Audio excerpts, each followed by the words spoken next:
আল্লাহ নবীর বয়স তখন 12 বছর। কত বছর? চাচা আবু তালিবের সাথে ব্যবসা করার জন্য সিরিয়ায় যাচ্ছেন। কোথায়? যখন জর্দানের সীমান্তবর্তী এলাকায় গেলেন, আল্লাহ নবী একটু অসুস্থ হয়ে গেলেন। আল্লাহ নবী বললেন, ইয়া আম্মি আনা মারিদুন জিদ্দান, চাচা গো আমি অসুস্থ হয়ে গেছে, আমার ভালো লাগছে না, আপনি আমাকে একটু বিশ্রাম করান। চাচা আবু তালেব বলে, ভাতিজা কোন জায়গায় তোমাকে বিশ্রাম করাবো? মরুভূমি, কোনো গাছ নাই, পালা নাই। আল্লাহ নবী বলে, চাচা ওই যে একটা গাছ দেখা যায়। বলে, ভাতিজা গাছ তো হলো মৃত গাছ। কি গাছ?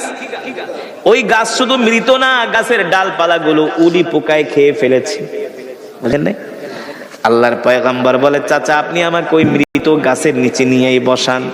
আল্লাহ রসুলকে চাচা আবু তালেব হাত ধইরা মৃত গাছের নিচে বসানোর সাথে সাথে মৃত গাছ জীবিত হয়ে গেছে। ওই গাছ আজও পর্যন্ত আছে, নাই? দেখছেন? ওই গাছকে বলা হয় সাহাবী গাছ। কিয়ামত পর্যন্ত ওই গাছ থাকবে। এটা হলো বিশ্ব নবীর মুজিজা, ঠিক কিনা বলেন?